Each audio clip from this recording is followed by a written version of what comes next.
Rasululloh aytadilar, dinor, dirham va matohlar quli bo'lgan ochofat kishilar xor bo'lsin.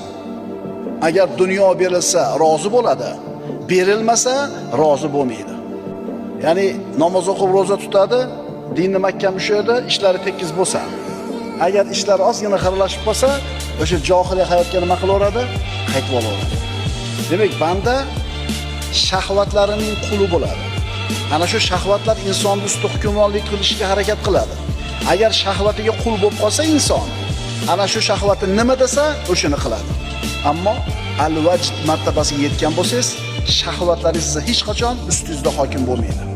Xulosa, inson o'zining bashariyligini qachon yenga olar ekan?